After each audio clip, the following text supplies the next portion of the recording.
Production funding for Behind the Headlines is made possible in part by the WKNO Production Fund, the WKNO Endowment Fund, and by viewers like you. Thank you. Shelby County Mayor Lee Harris on the budget, spending, and more tonight on Behind the Headlines.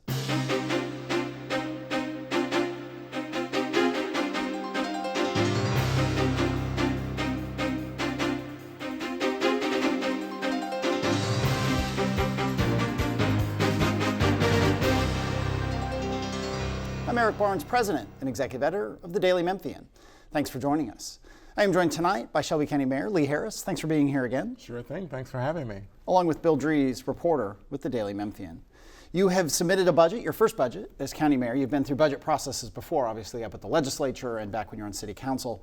We'll walk through the budget until we get tired of talking about the budget and other things you've got going on. But let's start with one of the things that was striking, at least in this initial operating budget proposal, was there was no additional funding for MATA, something you talked about, I think, on the campaign trail. The MATA supporters had been very excited about the prospect that the county would do funding over and above what it's received in the past. Where does that stand, additional funding for MATA? Sure. So I was surprised by the surprise because I think I've been pretty consistent and transparent in my tenure in office. And we've always said that we'll present a plan with respect to how the county can thoughtfully invest in MATA in September. There are actually at least two or three things that need to be done first. One is you've got to make sure that whatever investment the county makes, because that would be a historic moment, a new initiative that the county would take on. Whatever investment we make, we have to make sure that the investment is used to increase ridership and frequency of service. A lot of times you invest in some of these public organizations and the investment actually disappears into the ether. And so you've got to have some sort of parameters in place to make sure that the investment goes to the purpose expected. At the same time, the county and the folks I represent have an expectation that they'll be at the table. MATA has a board of directors, and not that the county wants to control the board of directors, not at all. But I think the county representation on the board of directors is something that needs to be discussed. And so we've got to have some time to try to work out that. As far as I know, there's no answer to that quite yet. But I think we could get there. The other piece of the puzzle is this is a new initiative which requires community engagement.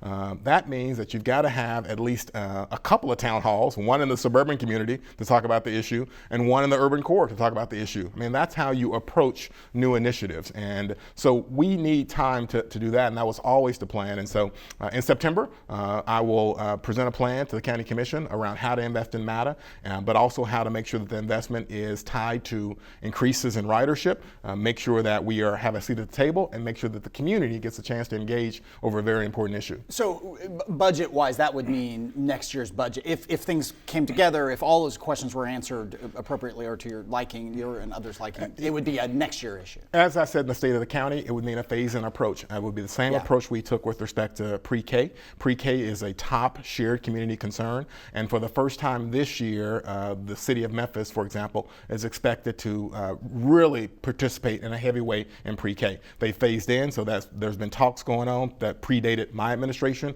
and now during the coming budget year, we'll be at that first year where we'll actually see investment, substantial investment from city, county, and the school system in favor of pre-K. So that's the approach that I talked about in the state of the county, that we'd have a phased-in approach to MATA, and that's the expectation that I'll talk about in September. So before we go to Bill, or as we go to Bill, your pre-K funding, in your operating budget, what's in there and how does it work in terms of the county funding pre-K along with the city? So my campaign website is still up, and this is the thing I talked about on the campaign trail most often. My campaign website represents that the two things that were most important were education, particularly pre-K, and pulling people out of poverty. With respect to pre-K, what we've done in this budget cycle is make one of the largest investments the county or local government has ever made in favor of pre-K. So we have about $6 million in favor of pre-K in this budget. $5.5 million goes to traditional pre-K programming. The other $500,000 is a investment in Porter Leith, which runs early Head Start programming. So that's the 0 to 3-year-old population. That $500,000 will be paired with about $4.5 million more dollars from philanthropic sources and a federal investment. And so we're able to really leverage the county investments there, and also, of course, the $5.5 million will be paired with investment from the city of Memphis and an expected investment from Shelby County Schools. Bill. Mayor, you had another surprise that you noted in the budget address, and it's helpful to point out, I think, that the fiscal year that this budget would take effect that we're talking about begins July 1st. You're operating now on the budget, in effect, of your predecessor and of the county commission before the elections last year. But the projections for revenue were off a bit, more than a bit, would you say? Oh, no doubt about it. So we're currently in the FY19 budget year, and I've proposed the budget for FY20. Without getting into the weeds, the FY19 is at a deficit. And so it's at a deficit to the tune of millions of dollars. That deficit will extend into FY20 and into the years beyond. And so this budget year, we're going to have to try to address those deficits from previous budget years.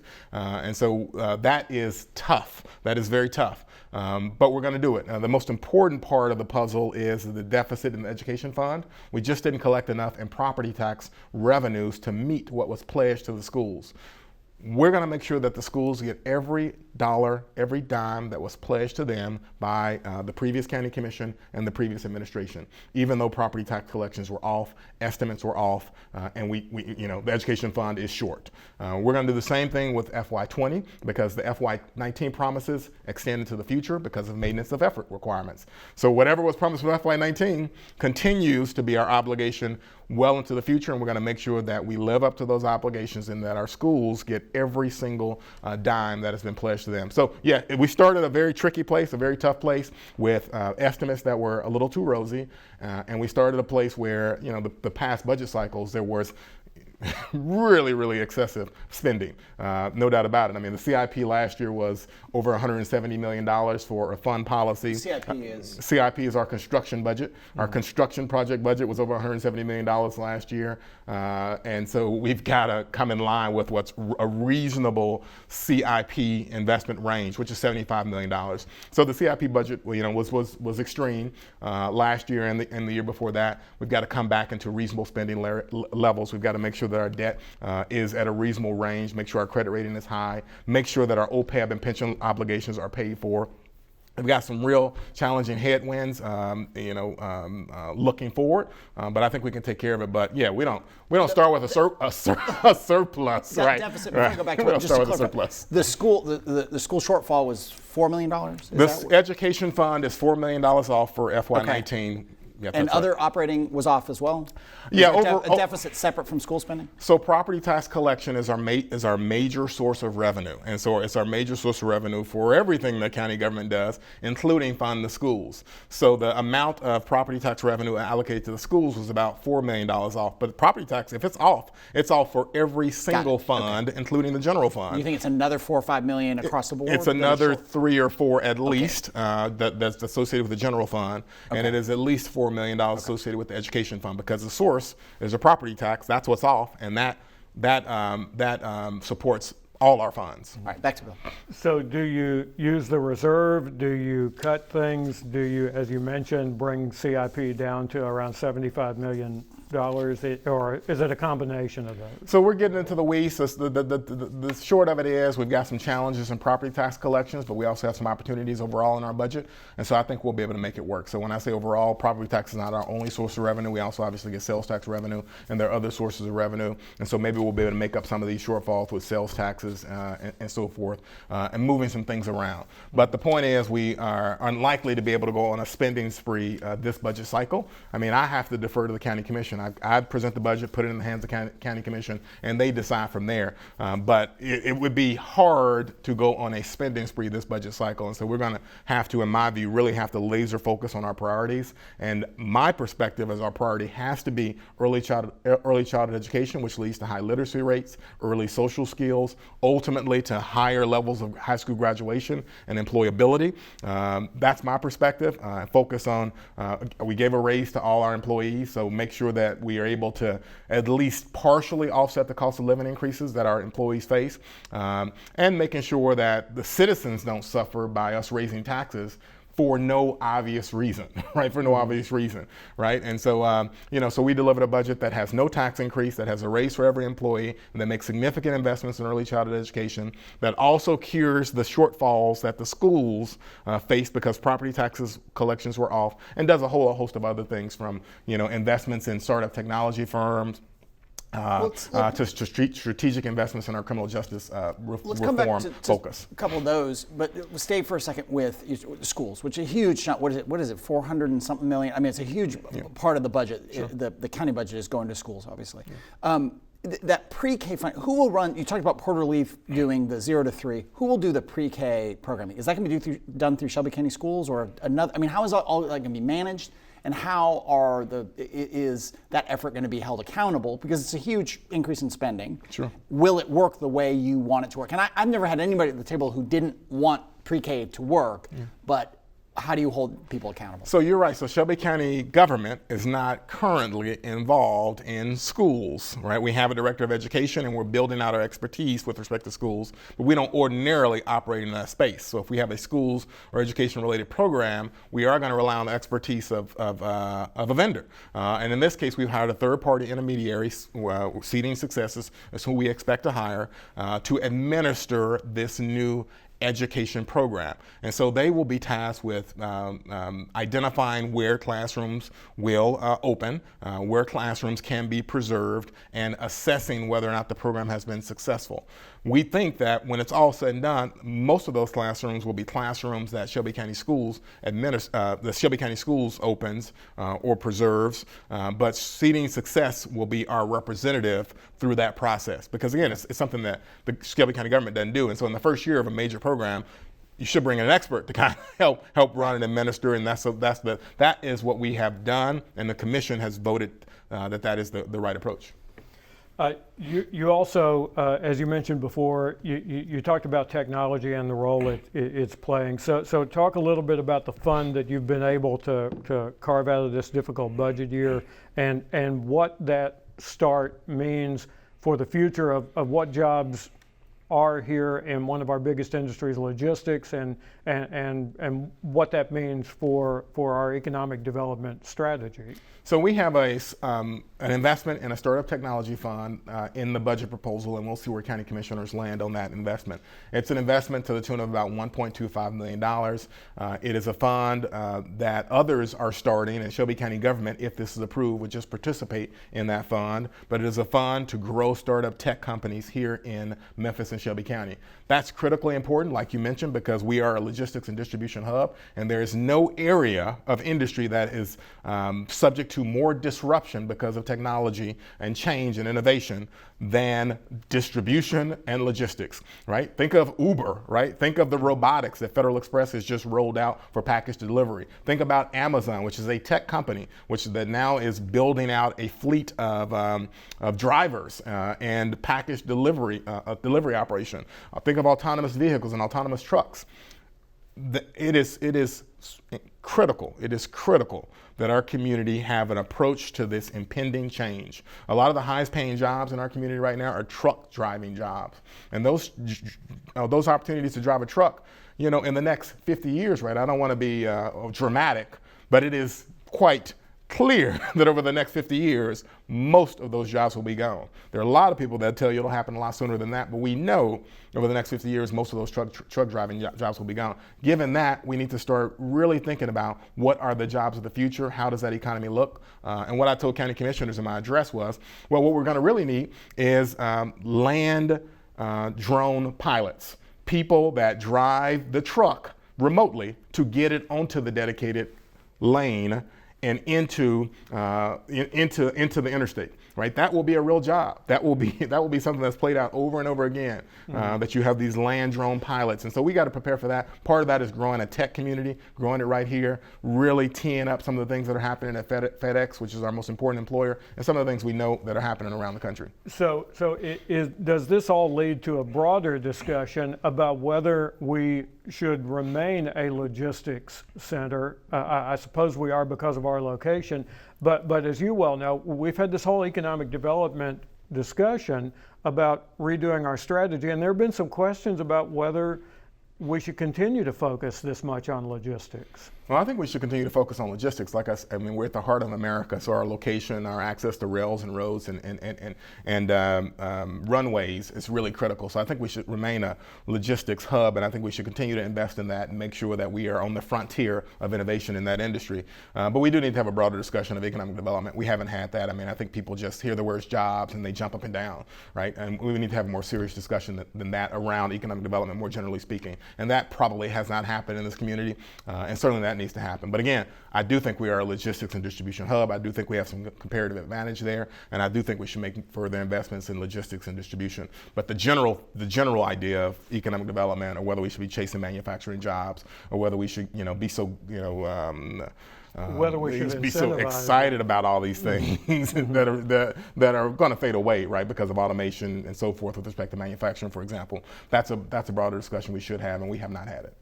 You mentioned this briefly, but let's go deeper into the Office of Reentry and funding for the public defenders. Let's start with reentry. That's people, ex-offenders, who trying to get them back into the workplace, right? And what does that involve? Expungements and assistance? What sort of investments are you talking about there? So we know that people that are in prison now will return to our community. And so what we do in order to really promote public safety is a bunch of things, and nothing is more important than the idea that you've got to create more meaningful opportunity for people returning to your community to succeed. That's the reentry process. So we have an Office of Reentry, and we're seeking to expand that Office of Reentry. So we'll pick up a few employees, a handful of new employees, and then the Office of Reentry. We'll expand the campus both south and north. That campus right now sits in South Memphis. We need to grow that campus a little bit more. We'll add some vocational classroom opportunities at that campus. So the idea is that not only can we already offer soft skills training, which we already offer classrooms and instruction around that, and we also offer casework experience and so forth. But that, in addition to that, we'll also be able to deliver hard skills training. So we're in the process of building out a classroom on that campus where we will offer vocational skills training opportunity. So we got to do a whole lot more of that. We got to continue to grow that. At the same time, we need to move to more permanent expungement services and driver's license reinstatement services. Right now, a lot of it is real ad hoc. You see an expungement fair over here and an expungement fair over there. Talk about and go back to your legal roots. What is an expungement? So an expungement is an effort to try to clear the record of somebody with a criminal history. The goal is to make sure they're in a better position to get a job if their record is expunged. That's really important. There are a lot of things important to getting a job. Another one is having a license, having a driver's license. We believe that between 100 to 150,000 people that live in Shelby County don't have a driver's license because of some court debt that they have not paid off. And so that's a huge part of our population. And so we've got to go through the process of trying to get those people their license back, because the court debt exists, they don't have a license, they're vulnerable to more negative interactions with law enforcement. So there's a lot of services like that, expungement services to deliver reinstatement of licenses that we'd love to see on a more permanent basis. We're taking an incremental approach, right, a careful approach. So the first step we're going to do is to hire an attorney devoted solely, if it's approved by the county commission, hire an attorney devoted solely to expungement services. Just that is what this attorney will do. And we hope to build on that and eventually open up an office of expungement, obviously. I mean, we're talking long range thinking, but open up more resources devoted to expungement and reinstatement of driver's licenses. To people who hear that, to clean up someone's record, is that, I think some people might hear that as, wait, you're going to hide the fact that this person committed some sort of horrible crime. And is that what expungement is about, or is it some other philosophy there? You got to do a whole lot of things on a whole lot of fronts if you're going to get these folks employed and meaningfully reintegrated back into society. Expungement is only one piece of the puzzle. There are other pieces of the puzzle, like the reinstatement of driver's licenses, because like you say, it doesn't necessarily cure everything, for one thing, because the employer could simply ask, and then you may be on the spot. For another things, records never really disappear. The person who had to make the records disappear still exists, right? The newspapers, like the busted magazines, still exist. Google If you Google a person's name, Google doesn't eliminate some of their pages just because an expungement is taking place. So there is no cure-all, and that is not a cure-all, but it is just one step in the process to put a person in a position to apply for a job and maybe get a follow-up interview. But we've also got to make sure they have a driver's license. We've got to make sure that they have opportunity to get vocational skills training. There's a lot of work to be done. About how many? Then I'll go to Bill. About how many people with this office do you serve now, and are you trying to serve? The Office of Reentry probably has a handful of people, probably 10 people. No. I mean, how many people come through? Yeah, so I'm not, thousands. I mean, I don't know. Okay. I mean, there's this issue of people with a criminal history, and the fact that they need help affects thousands and thousands of people in our community. So the issue of criminal justice reform is a top priority and one of the most important issues in our community. I know people think, it doesn't affect me. It affects thousands and thousands of individuals in our community. We've got to do something about it. And moreover, the costs of it are astronomical. I mean, we spend over $100 million just to house people waiting for a trial at the Bailey Justice Center. Those are people not convicted of anything that are just too poor to pay bail and don't know anybody who will come vouch for them to get them out. And so we just pay to keep them. Yeah. So Mayor, you talked about expungement fairs and efforts that generally look at, okay, this is the process that's on the books to do this, and so let's just follow this process, make more people aware of it. Since you've been mayor, what has been your experience with the reaction of other leaders in the criminal justice system, some of whom are elected just like you, when you start going further and start talking about actually changing things, particularly on the front end with how people wind up in court and in jail in the first place? Is there still resistance to making changes in the essence of our criminal justice system? It's the toughest work that we do. I don't know if I would say it's resistance, a lot of resistance. I think people just want to know and understand how this helps to improve our community and move it forward. I think most of us are at the table and most of us operate in collaboration. There are all kinds of groups working on this, and everybody you can think of as a player in criminal justice has a seat at that table and is working proactively to try to get some of these criminal justice reforms to have real meaning at this point. I think we kind of all agree. I mean, the best case example of that is even on the driver's license thing. Amy Weirich recently announced that she was going to stop prosecuting many of the driver's license cases. And that's one of the top volume of cases we see at the Bailey Justice Center is related to driver's licenses and being caught without a driver's license. So we immediately saw volume at the Bailey Justice Center go down with that announcement. So you have, her leadership, you've got the juvenile court judge. I mean, all these folks are at the table, all the clerks, the sheriff and the Memphis Police Department, City of Memphis. I can think of just so many different kinds of groups where we are all at the table working toward the same goal, and I think everybody's working pretty hard. So I don't think there's much resistance. I think sometimes people have a different perspective, but I don't think there's much resistance. But it is hard work because there's a lot of decision makers. Let me go back to the relationship with the city for just a second, and the point you made about MATA. Currently, if the county gives money to the Memphis Area Transit Authority, is MATA in any way obligated to use that money the way that you want it, or does the city control how that money is used? So our goal is to have some sort of funding agreement between the county, the city, and MATA.